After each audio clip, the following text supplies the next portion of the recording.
You're welcome back to Face to Face on City TV. There's a trending hashtag. I don't know if are you on social media? Well, yes. Are you on Twitter? Are you on Not on Twitter. Okay. I used to be on Facebook, but people have been impersonating us. So you left. So yes, yeah, do you know? Do you know what hashtag is? Oh sure. Okay. Yeah, There's a hashtag. There's a hashtag that is asking for you and all your colleagues in government and the president and the vice president to fix the country. Yeah. What, in your estimation, is fixing Ghana? We don't need hashtags to fix Ghana. Our mandate is to fix Ghana. But when you say fix Ghana, it means there's a problem. We accept it. But Ghana has been doing well, first best, in relation to the African situation. By all accounts, this country has done well. But there are problems. So we will fix them.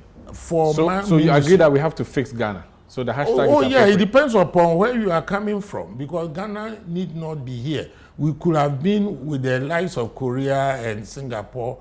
We accept that. But when you also juxtapose it against the African situation, and even in the era of COVID, you see that we are second to none on this continent. We're comparing to mediocrity. We are not. Africa is a continent. Sometimes we're also very arrogant. Fundamentally, we are not different from Togolese. We are not different from... No, we won independence way before Togo. No, we're only a couple of years. Yeah, what we're talking about is not way before. Way before. I don't like arrogance. We have a lot of... Arrogance is pride. Pride is progress. Well, that's what we need. Fine, we need that. But we should be contextual. We should not even think that we are better than... We should be content with this state of affairs. But then it does not mean that we should not strive to do well. Well, Minister, okay, but you let me answer you directly. Okay. We have to fix the country, if you get the context from which I'm coming from, that we could do that a lot better. But that one, if you take me on, we'll go into political philosophy, because I believe that even in the first republic, we got on to the wrong foot as far as economic, the way we run and we structure the economy is concerned. And that is what has brought us here. But I don't want to go into So that's the past. history. Let's talk about the now and the future. We have to fix the country by, making sure that institutions work. And my sector, if I may narrow it down, because that's where I have control. Yeah. I have to make sure that all the 6 agencies that under me work, CSIR works. So they do the scientific research. That then me as a minister, I've already diagnosed that the marketing wing is very, very, very weak. So I intend setting up marketing centers that will relate to other ministries like trade and industry, and more importantly, even with the private sector. I went on a tour of the northern region, and I was very, very surprised that Savannah Agricultural Research Institute has put is manufacturing an inoculant which can even increase the output of soya beans, and then also other beans by as much as 30-40% without even the application of fertilizer. And if you apply fertilizer, it means the output is almost doubled. They have structures that is dealing with farmers directly. And in fact, people think that there is poverty there. Yes, there is. But those of us who can do before an situation, I went to the villages in the north, and I see that, look, in spite of all our misgivings, the north is developing. Let me give you one metric that I use. Almost all the villages that I visited, most of the rooms are roofed and their buildings are roofed with corrugated iron sheets. About for you, that's your definition of absolute poverty. Because 20 years back, when I went there, all of them were thatched. I'm not saying that we are there yet. I still accept that the north is poor. You understand? But we've made progress. Sometimes we do not give ourselves credit. Not giving yourself credit to also dampen your spirit. We could do a lot more. But let me come to the stream of what I was saying. I was saying that I was talking about CSIR. When you talk about Ghana Atomic Energy Commission, I know that we are not there yet. But when you talk about 60 years, we are still not there yet. There were a lot of things that happened. Again, if you go into history, after the first school, under pressure for others, Ghana was then the second or third country which was dealing with, atomic energy. Only Egypt, South Africa, and Ghana. Today, where are we? Today, we are behind. Yes, I admit because of our history. EPA, now, they allow factories to operate in community areas. That's also a failure. Well, it depends. Go and look at the law. Some of the factories, this can operate, so maybe you have to look at the law.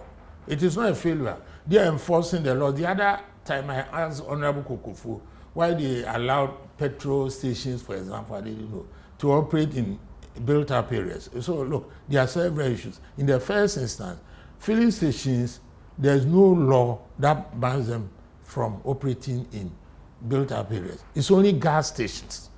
So there's a difference. But Ghanaians think that, and then in any case, most of these filling stations and gas stations start as in an enclave. And then people build and encroach, and they want them to be evicted. Plastic waste. Yes. So many environmentalists think our solution to flooding, to filth, is banning plastic in Ghana. What is your candid view? My candid view is that banning now will be a difficult proposition. Even if you have to ban it, we have to get an interregnum. And we have to look at it. We do not shoot ourselves in the foot because we also compete. Plastics are very, very important intermediaries in this whole industrial thing.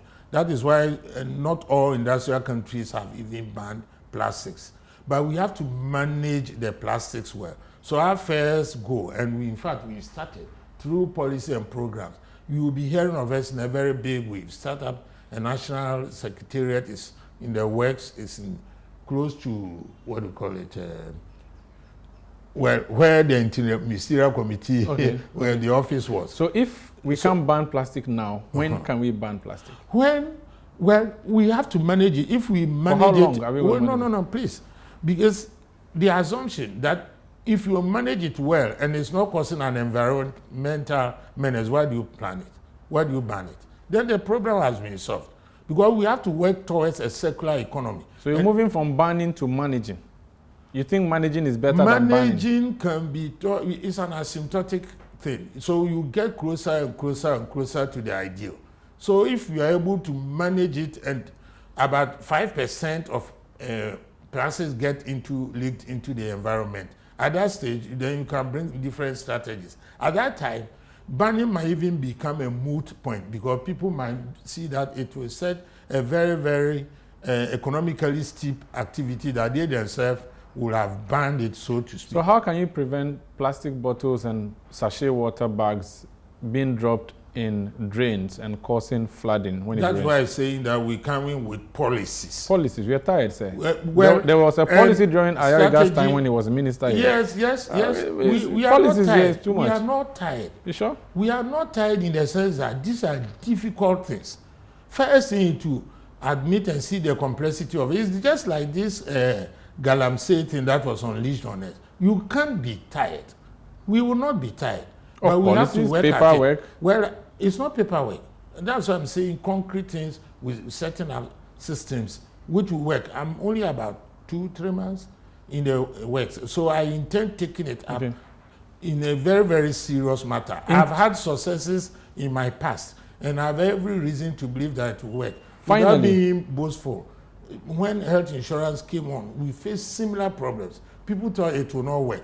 Now, health insurance into the Ghanaian ethos. I've made reference to what I did in the past with regard to chainsaw. That's why it didn't work because I'm not saying it's not personality dependent. But Ghanaian, we didn't build in here. Finally, in 3 or 4 years, depends on when Akufo-Addo's mood changes and decides to fire you or decides to leave you here. What is one thing that you want Ghanaians to say, oh, when Dr. Efriye came to this ministry, this is the one thing he did which was worth his time here, worth the VAT that we gave him? What I want to be remembered for is the introduction of innovation into the national ethos culture. What I mean by that is that everything that I have said, the science thing, the plastic waste thing, the everything, it is an idea which every Ghanaian should buy in.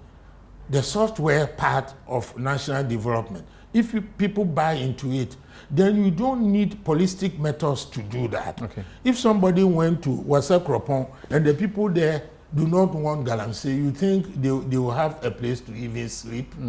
So that is what we have to work at. Well. Sometimes we want some things which are visible, but the intangibles. Let me give you one good example. I was even reminding my president. He didn't exactly introduce the idea of Ghanaian apparel to work. He came and met Friday wear. Is that not so? Now the national ethos is that you can wear anything. Here, me Monday, is it Tuesday? In Fugu. And some people are even wearing soon African print. Okay. Now, we don't need a policy on it. Everybody accepts that is good. Very well. Until we get there, I want to be remembered for that. Plus, you will see structures. It was a free year during my tenure that Ghana College Physicians and Surgeons was put out. Oh, okay. It was during my tenure that Food and Drug Administration structure was built. It was during my tenure that we started National Health Insurance Authority offices. It was during my tenure that Konfanoche Accident and Emergency Center was built. But me, I don't count those things as development. It is the national ethos. That's why the intangibles. Intangibles. That is what government is there for. Thank you, Doc. We'll come back and do an assessment of your ministry or your tenure in this ministry. But it's been very great speaking to you. I appreciate you for the time. Thank you very much. That's Dr. Kweku Efriye. He's Member of Parliament Secretary also in the Western North region, also Minister for Environment, Science, Technology and Innovation. My name is Umaru Sanda Amado. This has been Face to Face on City TV. Stay with us. It's your world.